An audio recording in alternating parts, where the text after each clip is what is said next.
नमस्कार। आप गीता की 21वां अध्याय शुरू करने जा रहा हूं। आप लोग ध्यानपूर्वक सुनिए। संबंध 19वें श्लोक में भगवान ने बताया कि वह शरीर ही ना तो मरता है और ना मरता ही है। इसमें मरने का निषेध तो 20वें श्लोक में कर दिया। अब मरने का निषेध करने के लिए आगे का श्लोक कहते हैं। व्याख्या। इस शरीर का कभी नाश नहीं होता, इसमें कभी कोई परिवर्तन नहीं होता, इसका कभी जन्म नहीं होता और इसमें कभी किसी तरह की कोई कमी नहीं आती। ऐसा जो ठीक अनुभव कर लेता है वह पुरुष कैसे किसको मारे और कैसे किसको मरवाए, अर्थात दूसरे को मारने और मरवाने में उस पुरुष को प्रवृत्ति नहीं हो सकती। वह किसी क्रिया का ना तो कर्ता बन सकता है और ना कार्यता बन सकता है। वह भगवान ने शरीर को अविनाशी, नित्य, अज और अजय कहकर उसमें 6 विकारों का निषेध किया है।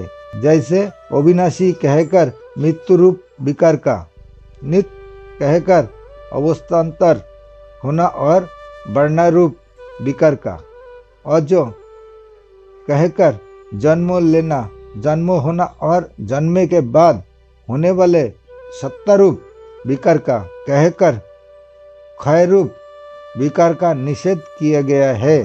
शरीर में किसी भी क्रिया से किंचित मात्र भी कोई विकार नहीं होता।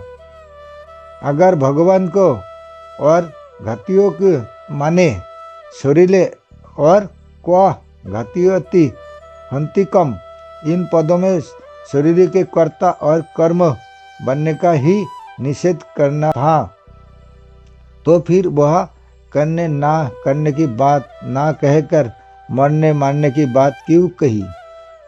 इसका उत्तर है कि युद्ध का प्रसंग होने से वह कहना जरूरी है कि शरीर युद्ध में मारने वाला नहीं बनता, क्योंकि इसमें कर्तापन नहीं है। जब शरीर मारने वाला अर्थात कर्ता नहीं बन सकता, तब वह मरने वाला अर्थात क्रिया का विषय कर्म भी कैसे बन सकता है? तात्पर्य वह है कि वह शरीर किसी भी क्रिया के कर्ता और कर्म नहीं बनता। अंत मरने मानने में शोक नहीं करना चाहिए। प्रस्तुत शास्त्रों की आज्ञा के अनुसार प्रातः कर्तव्य कर्म का पालन करना चाहिए। परिशिष्ट भाव। उत्पन्न होने वाली वस्तु तो साथ मिटती है, उसको मिटाना नहीं पड़ता, पर जो वस्तु उत्पन्न नहीं होती वह कभी मिटती नहीं।